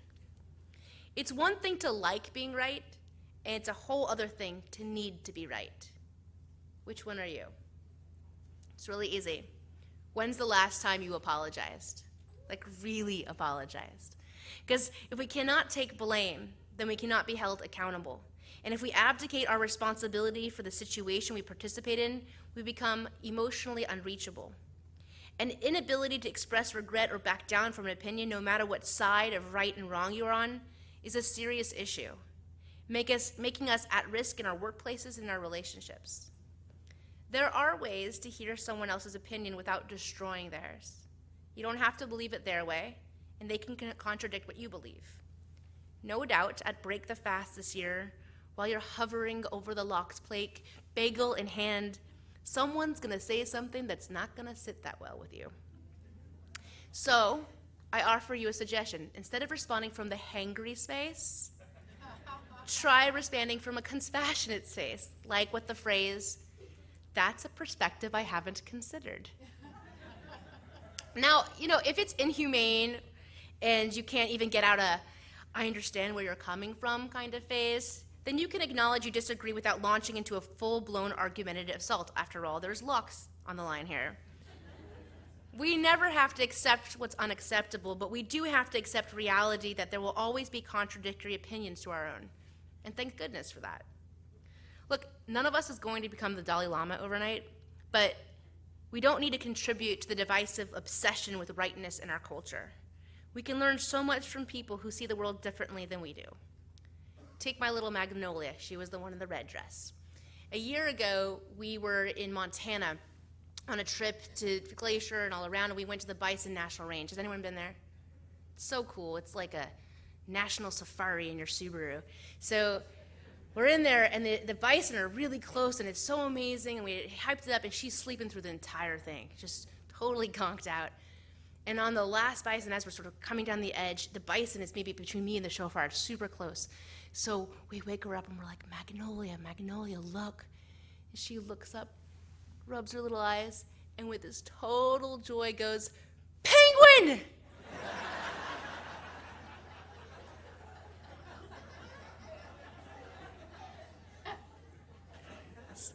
So that was her viewpoint. Both are weird animals. It's fair, it's totally fair. So she's screaming penguin now. And we could have corrected her. We could have corrected her, but it wouldn't have, proving her wrong wouldn't have changed anything really. It wouldn't have made the world any better. The only thing that would have made the world better in that moment was to rejoice in her delight. In her view, things weren't so black and white. It's nuance pertaining to that individual. And now our family, and now you all, have a name for what's strange and beautiful in the world: penguins. After all, there's a time for everything. A time for old ways of thinking and a time for new. A time for party politics and a time for bipartisanship. A time for Jacob's story and a time for mine. A time for penguins and a time for bison. Thank you. We'll continue, we're almost there, on page 296 with a shamnu at the bottom. And we'll stand for this if you're physically able. Ay, ay, ay, ay, ay, ay, ay, ay, ay, ay, ay, ay, ay, ay, ay, ay. Ay, ay, ay, ay, ay, ay, ay, ay, ay, ay, ay, ay, ay, ay, ay. Ashamnu, Ashamnu, Bagadnu, Bagadnu, Gazalnu, Gazalnu, Dibanu Dofi, Dibanu Dofi. Ay, ay, ay, ay, ay, ay, ay, ay, ay, ay, ay, ay, ay, ay. Hevinu, Hevinu, Vehirshanu, Vehirshanu, Zadnu, Zadnu, Hamasnu, Hamasnu, Tafanu Shaker, Tafanu Shaker, ay,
the sin we committed against you through evading and avoiding, because we could not face the truth, for flight into hypocrisy and deception, because we did not dare to speak it, for the facts we dissembled and all we glossed over, for the excuses we made, for feeding our bodies and starving our souls, for interfering with the souls of others and neglecting their needs, for shifting our responsibilities for reproaches and recriminations, for our foolishness, our folly, and false standards, for seeing these things only in others and never in ourselves, for our complacency which blinds us and our self-righteousness which lessens us, for calculating kindness and measuring our pity, for charity that is cold and prayers without feeling, for withholding our love, for the appeals that we ignored and the people whom we refused, for the affection which died in our lives that became bitter, for the visions which faded and the ideals we neglected and the opportunities we lost, for the fear of change and renewal and our unbelief, for saying prayers out loud but refusing to listen, for being our own worst enemy. Page 300. Achet shachatanu lefanecha be'ones uvratzon, v'achet shachatanu lefanecha b'iradiim uvlo yodim. The ways we have wronged you under duress and by choice, and harm we have caused in your world consciously and unconsciously. Achet shachatanu lefanecha b'ivli da'at, v'achet shachatanu lefanecha b'ritzat raglayim lahara. The ways we have wronged you through our thoughtlessness, and harm we have caused in your world through impulsive acts of malice. Achet shachatanu lefanecha bechozek yad, v'achet shachatanu lefanecha b'zilzul horim umorim. The ways we have wronged you by abusing our power, and the harm we have caused in your world through disrespect of parents and teachers. Achet shachatanu lefanecha b'yetzer hara, v'achet shachatanu lefanecha b'kadshiyut oref. The ways we have wronged you by giving in to our hostile impulses, and harm we have caused in your world through inflexibility and stubbornness. Achet shachatanu lefanecha b'chachash uvchazav, v'achet shachatanu lefanecha b'kalut rosh. The ways we have wronged you through lies and deceit, and the harm we have caused in your world by making light of serious matters. Achet shachatanu lefanecha b'siach sifotechtenu, v'achet shachatanu lefanecha b'tzarut ayin. The ways we have wronged you in our routine conversations, and the harm we have caused in your world through envy. V'al kolam Elohai tzlichot, slach lanu, machal lanu, kaper lanu. For all these failures of judgment and will, God of forgiveness, forgive us, pardon us, lead us to atonement.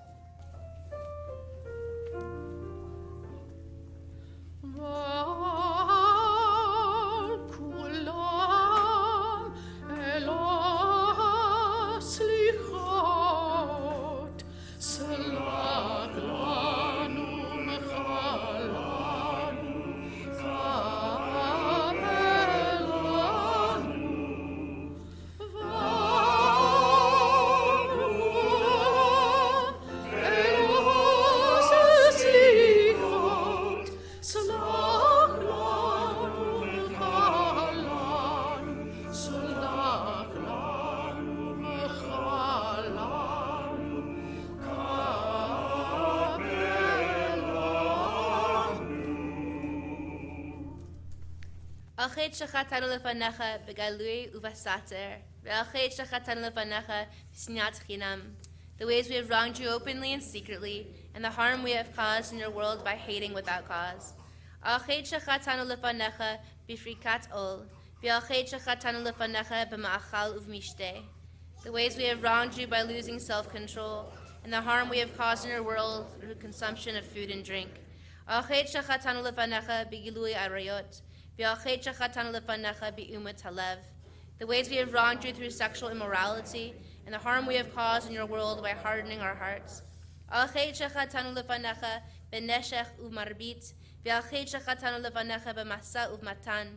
ways we have wronged you through greed and exploitation, and the harm we have caused in your world through dishonesty and business.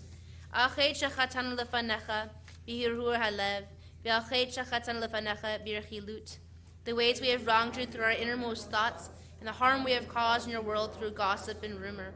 The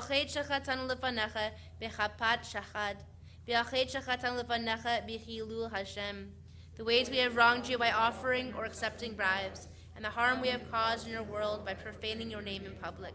V'al kulam Elohai slichot, slach lanu, mechal lanu, kaper lanu. For all these failures of judgment and will, God of forgiveness, forgive us, pardon us, lead us to atonement.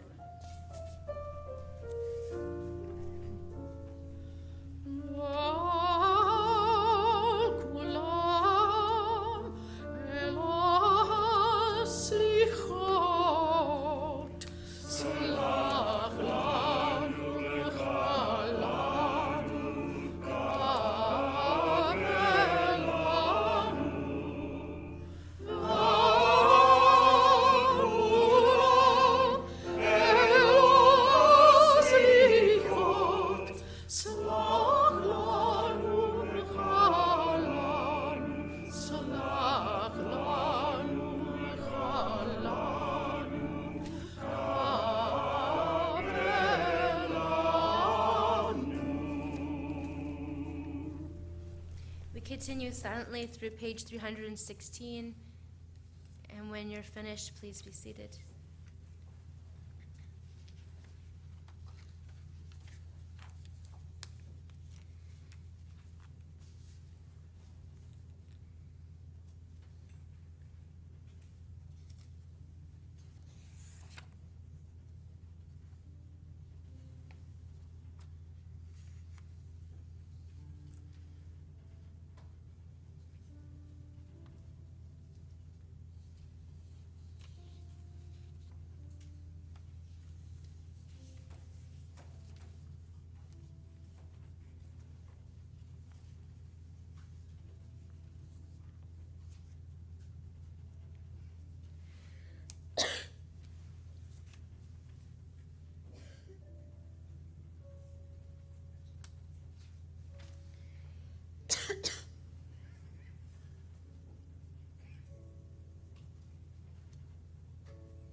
As we conclude our service, I thank everyone who participated in today's worship, to our Bima honors, to our many readers, to our beloved Dr. Rabbi Zola, who preached so beautifully today.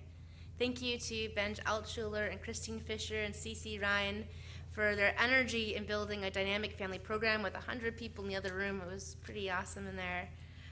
Thank you to Bob for streaming and making the sound possible for everyone around the globe. To Dr. Mark Bailey for leading us beautifully in all these seasons. I don't know what we'll do without you ever, so don't retire.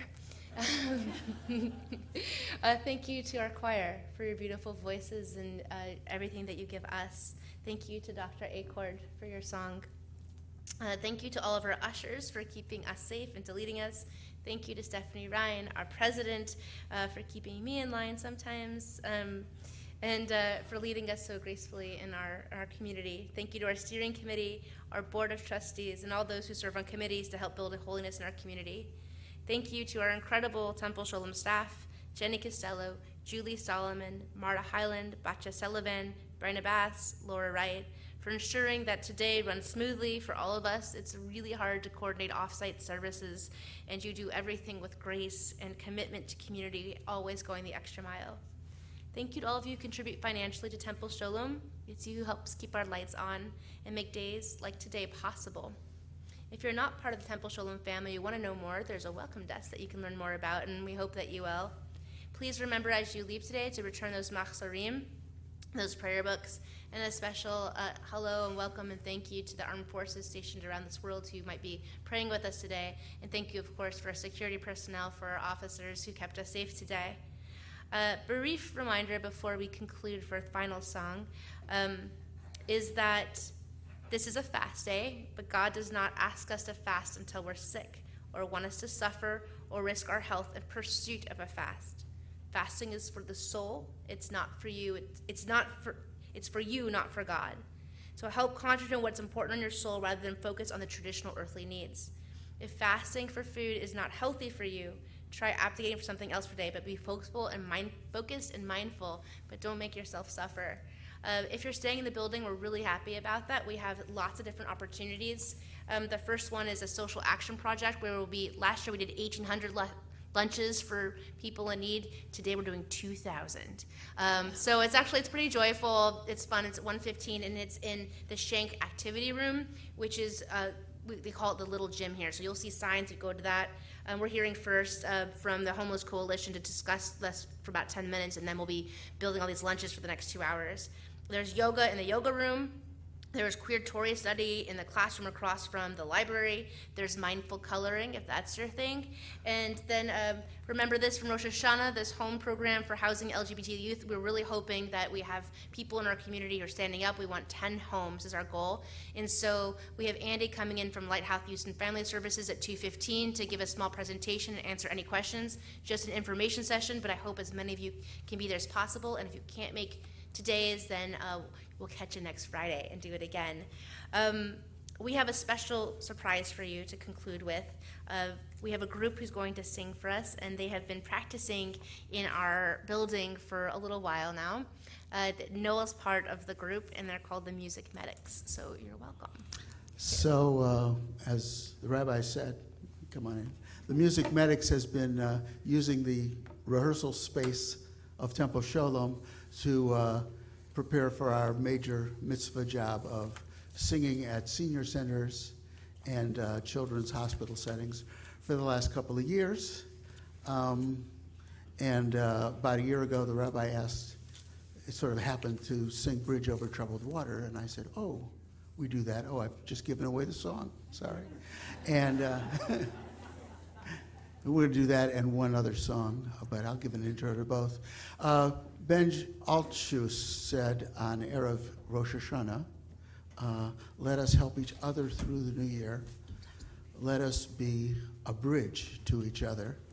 And I'm sure that great writer of Jewish liturgical music, Paul Simon, would agree.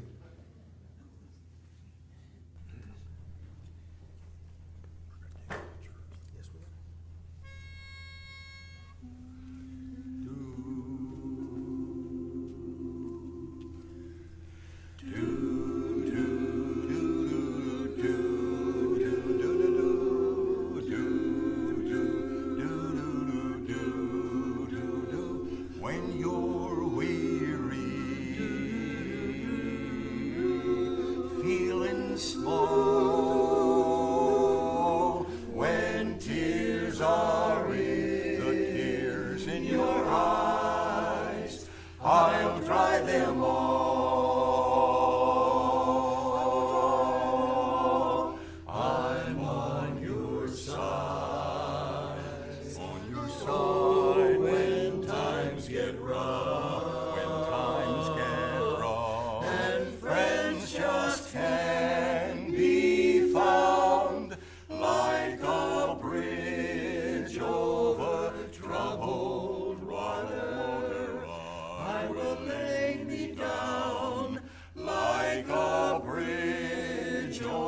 oh, if you need a friend, I'm sailing right behind like a bridge over troubled water. I will ease your mind like a bridge over troubled water. I will ease your mind, your mind.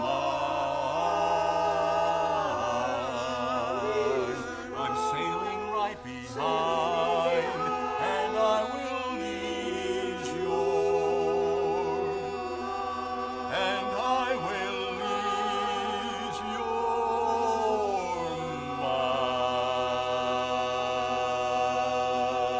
mind.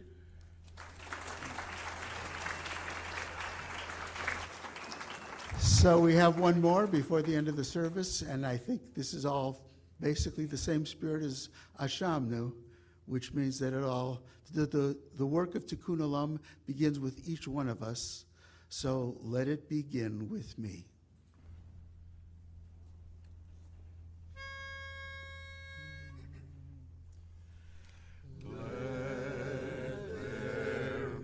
Peace on earth, and let it begin with me.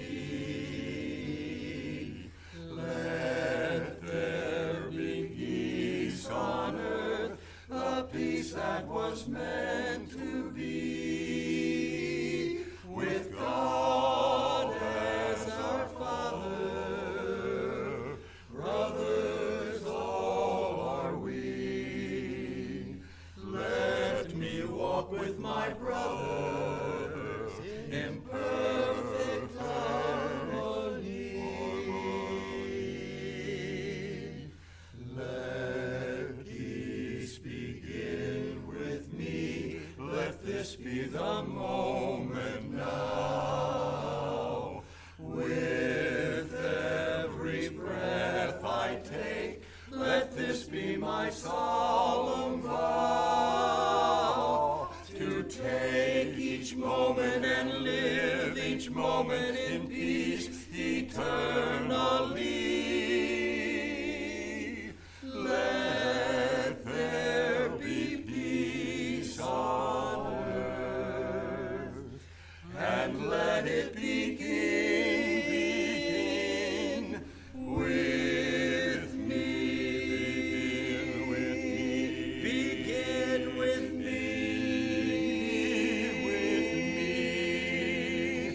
Begin with me.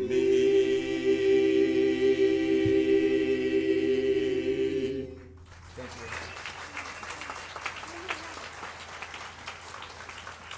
Thank you so much, Music Medics. Thank you to all of you for being here. The afternoon service starts at 3:45. Yisker should be 4:45, 5 o'clock-ish. And for those of you who stay for Havdalah, there will be swag, so it's worth coming back.